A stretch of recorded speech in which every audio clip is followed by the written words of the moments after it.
O assassinato de Marielle Franco, vereadora do Rio de Janeiro, gerou inúmeras manifestações na semana passada. Ativista engajada em causas sociais, ela entrou para uma estatística que coloca o Brasil como o país das Américas mais perigoso para defensores de direitos humanos. Para comentar esse caso, nós recebemos no estúdio o professor da Unesp, Clodoaldo Cardoso, coordenador do Observatório de Educação e Direitos Humanos da Unesp, em Bauru. Professor, muito obrigada por sua presença aqui no Unesp Notícias. Eu que agradeço mais uma vez o convite para estar aqui falando na TV Unesp. Professor, o assassinato da Marielle, infelizmente é só mais um grupo bastante grande, mas a situação dela ganhou bastante repercussão. Que características esse contexto da Marielle lá no Rio de Janeiro trouxe à tona que fez com que esse caso tivesse essa repercussão, professor? Então, você falou bem, não é um caso isolado.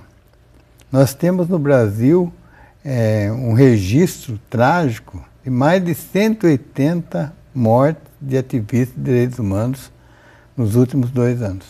2 anos, 180 mortes. Assassinatos. E o dela deu uma repercussão especial pelo fato de ser no coração do Rio de Janeiro, uma parlamentar, uma ativista de direitos humanos, que num ano eleitoral e no momento que esse estado do Rio de Janeiro, a cidade do Rio de Janeiro, o estado do Rio de Janeiro, está passando por uma intervenção de segurança. Então, todo esse conjunto, a dimensão parlamentar, o ativismo dela e essa conjuntura, deu, outra, a repercussão das redes sociais, né, deu uma manifestação mundial, né, de pesar, de protesto, né, e de denúncia de denúncia da violência no Brasil em geral. E por tudo que ela representa também, professor, ela dá voz a essas mulheres negras, feministas. Ela tinha acabado de sair de uma reunião, né,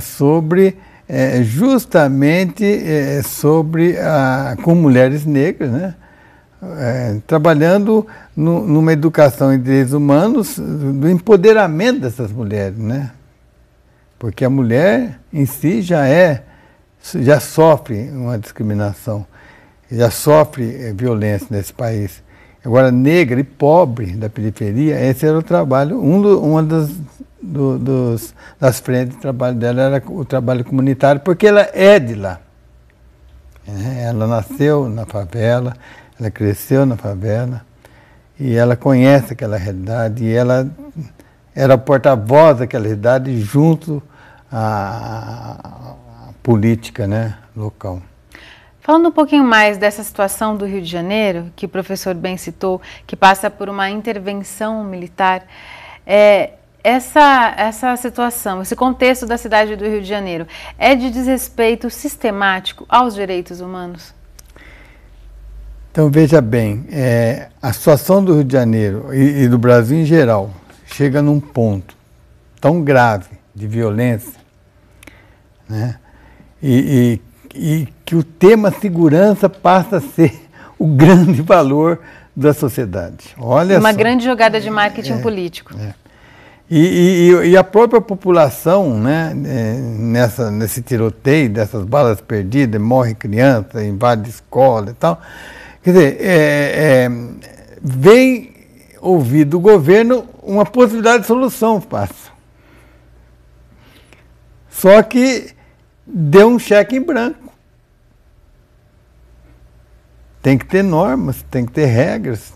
A intervenção militar, dentro da Constituição, tem normas, tem regras. Essas normas não foram seguidas na Constituição. Até hoje, por exemplo, oficialmente não começou. E o Exército já estava lá desde o ano passado. Então, é uma situação muito nebulosa que passa a gerar uma insegurança, ao invés de gerar segurança. Há uma aparente segurança, né? Os crimes continuam. Então, e é bastante complexo, porque as causas são estruturais.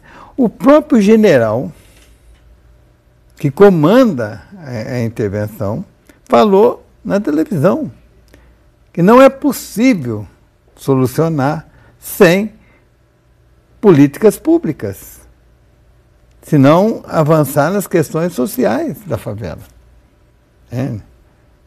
Não é a polícia que vai resolver as desigualdades sociais desse país. Claro que tem outras causas, né, de relação do narcotráfico, mas a causa principal que nós temos é um país que há décadas atrás pegou um caminho de modernização conservadora, que é tecnológica, avançou tecnicamente em alguns campos, tal, mas nas questões básicas, estruturais, né, de saúde, educação, moradia, reforma agrária, não avançou. E isso vem à tona agora. E estamos no começo dessa explicitação. Entende? Como avançar, que é o grande desafio agora. Tá certo, professor. Mais uma vez, muito obrigada.